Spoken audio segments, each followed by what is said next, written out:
In this video, we are going to be talking about miracles. Do miracles still happen today?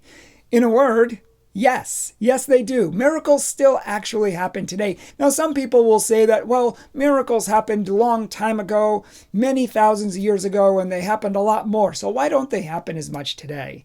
And in fact, I think people were far more religious many years ago, thousands of years ago, than they are today. And Jesus said, in order to have miracles, you need great faith to see great works. But for those people who do have great faith, they do see miracles in their life. And we're going to be talking about some of those right after this.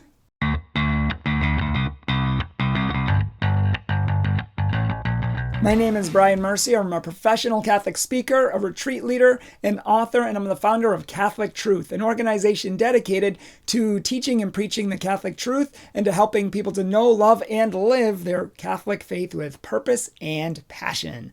And in this video, we are going to be talking about miracles. Miracles. I'm going to make a whole video just on miracles that have happened in my life. And I just want to start at the outset by pointing out that many people say that X, Y, or Z is a miracle, but it's really not. A lot of people will say, oh, wow, my shoulder feels better out of the blue, and therefore it's a miracle. And we throw the word miracle around, and it doesn't really mean what it actually means. Miracle, by definition, is the suspension of natural laws for something that's virtually impossible. So, for example, if you're blind and then all of a sudden you can see, or if you are lame and your leg grows out, well, that's pretty miraculous. So we're going to be talking about some of these right now.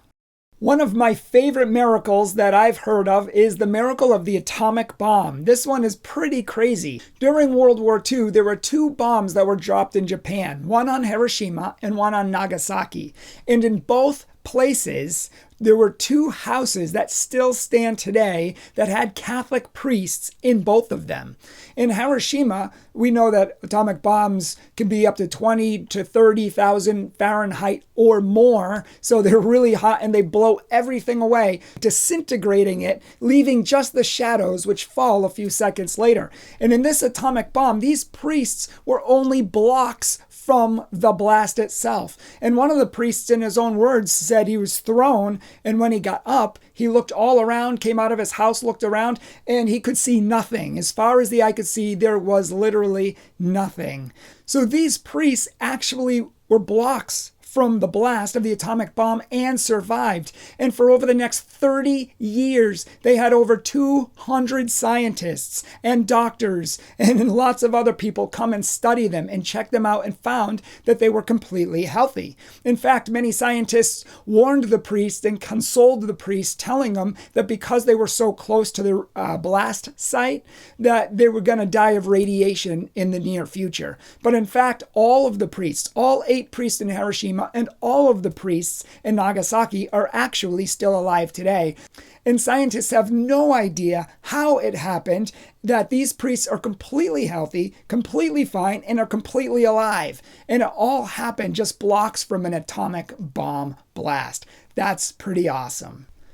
Another miracle I found very interesting was a French nun. In 2005, she was healed from Parkinson's disease, which is an incurable disease, and it's the same exact disease that Pope John Paul II died from. And you could see him becoming crippled in his old age, and he needed help to walk and even to stand up for long periods of time.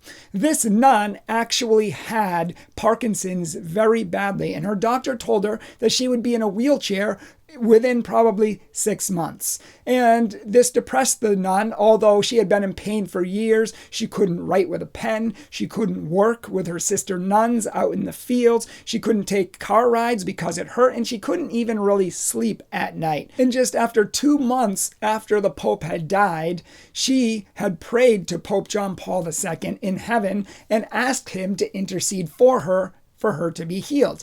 And miraculously, she was, and she's still healed today. She had this overwhelming, strong urge, like a energy coming over her body or something like that. It's very hard to explain in human terms, but she heard this voice that said, go and write. And she thought to herself, I can't write. I can't even hold a pen. And the voice said, go write. And she's like, I can't. And so she would have this argument and just ignore the voices, thinking that they were probably from her because she wanted to get better. But in the end, she finally just got sick of it, and she went and picked up a pen, and she was surprised that she could hold it and that she could have perfect penmanship. And this force just went through her whole body and cleansed her and healed her completely of Parkinson's disease. This was in 2005. And of course, the media caught wind of it, and everyone caught wind of it, and doctors and neurologists of all sorts came and checked out this French nun and have proclaimed that she is completely 100% healed today. And she does work today. She drives today. She can sleep again because she was healed from Parkinson's disease. That is a pretty cool miracle. The next miracle that I think is pretty cool is not a miracle, it's many miracles. There are priests, worldwide healers, who actually go around and heal people. I remember I got into a conversation with some Jehovah's Witnesses once, and I asked them what miracles happened in their faith. And they said, oh, miracles don't happen today. They won't happen until the end of time. And I said, really? Because in the Catholic Church, miracles happen all the time. Not like every day or, every minute, but I said, we actually have miracles happen. And she said, no, that's impossible. Miracles can't happen till the end of time. I said, maybe in your religion it's impossible, but in our religion, it happens. And I told her about some priests who had actually healed people. They travel around the world healing people. In fact, there was one worldwide healer priest who actually was at a conference, I think in India, he said, and each religion there was allowed to speak for 5 or 10 minutes about why they thought their religion was true. And he said, I don't need to speak about why my religion's true. Jesus Christ did miracles. Jesus Christ is alive today, and Jesus Christ works in me and through me and those who believe. And so he said, anyone out there who's sick, come up here. Anyone out there who is blind or has a disease, come on up here. And some of the people were miraculously healed, including a woman who had her leg one shorter than the other. It started to grow out in front of 5,000 people. And some of the people, he said, actually started running out, screaming, voodoo, voodoo, and freaking out and different things like that. But he was actually a worldwide healer. One of the more famous worldwide healers is Father Fernando Suarez from the Philippines. I don't know if you can see him, but these are pictures of Father Fernando because he has thousands and thousands of people sometimes following him at one time. Father Fernando has healed people from blindness and sickness and deafness and disease. And in fact, if Jesus healed people from all of these things, which he did, and if he still is alive today, which he is, then miracles can still happen. And Sister Breach McKenna, who we've talked about in another video, she's an Irish healer who has healed people from their faces have filled in when they were deformed, and they had other diseases where they had a disease and she prayed over them and they were healed, and different things like that. Now, of course, not everyone who's prayed over is going to be healed. This isn't magic. God's not a genie in a bottle. God doesn't respond to our demands. But if we pray in humility and have faith and leave it up to God, God chooses who will be healed and who will not be for his reasons. And maybe he'll heal us one day, or maybe he won't. Maybe he won't heal us today, but he will heal us in the future. We don't know. We are not God, and we can't claim to try to control God. We just pray and let God know, because he knows best. He knows everything. He can see everything crystal clearly, past, present, and future, knows exactly what's best for us.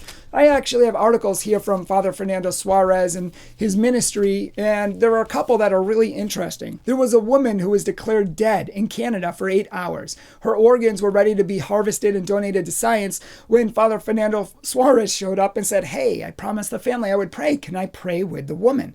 And the guy who was watching the body said, I'm not really supposed to. We're moving it over. We're trying to get it ready, but you know what? Make it quick. So Father Fernando goes over, sheets on the lady. They're about to get the body ready. He starts praying over the woman, and she immediately sits up and says, oh my gosh, where am I? And Father Fernando freaks out. She freaks out. Everyone's freaking out. Like, who would expect that to happen? But this lady came back to life right as Father Fernando prayed over her in the name of Jesus. Likewise, in Bulacan, Monte Carlo, the story narrates that there was a boy who was actually healed. They called him the jellyfish kid because he didn't have bones in his body like most people. He was short, many of the bones, and so he was soft and squishy like a jellyfish. And his dad had to carry him around everywhere. And when Father Fernando prayed over this boy, it is said that the bones grew out in this boy's body, and suddenly, eventually, he could walk. And this kid was an older kid, and everyone in the village knew him and that his dad had to carry him around. But after Fernando Suarez prayed over him, he could actually walk. And he's still walking today. I mean, these aren't things that happened 2,000 years ago saying, oh, I don't believe that, or doctors didn't check him out, or scientists, oh, we didn't have science back then. No. These people are constantly checked out. Most of them continually checked out by neurologists and doctors and scientists and different things like that to show that it actually truly is miraculous. It's not something that happened in the closet. The Catholic Church said, yay, it's true. We don't want anyone to see it just in case it's checked out and not verified. The Catholic Church oftentimes, almost always for verifiable miracles, will give it to science and let them check it out. And that's more for like canonizations. In order to be a saint in heaven, you have to have 2 scientifically verifiable miracles. Those are the ones that will always be checked out by science. Father Fernando actually healed someone who was paralyzed at 16. He actually has healed people from cancer and colon cancer and diabetes, tendinitis, blindness. I mean, lists and lists and lists of people that he's healed. And that's pretty cool, isn't it? And one more miracle. I could name many, many, many, many, many miracles. In fact, I have whole books here on miracles. I have a whole book just on Eucharistic miracles and all the miracles that happen with the Eucharist. And this wasn't written by a Catholic, but by a journalist who was intrigued by the Catholic doctrine of miracles and some of the miracles that happened. And so she went and investigated each and every one of them. The last miracle I want to talk about, I've already mentioned in other videos, is the miracle at Lourdes, Lourdes. The story of St. Bernadette, where she was only 13, 14 years old, she actually claimed to see the Blessed Virgin Mary. And the Blessed Virgin Mary told her that she wanted a big church built because people weren't going to church anymore and they weren't going to get to heaven because they weren't praying and they weren't following Jesus. And so she went and told her priest, and the priest said, "You're talking to Mary? Like the Blessed Virgin Mary? That's nice, little girl, go play."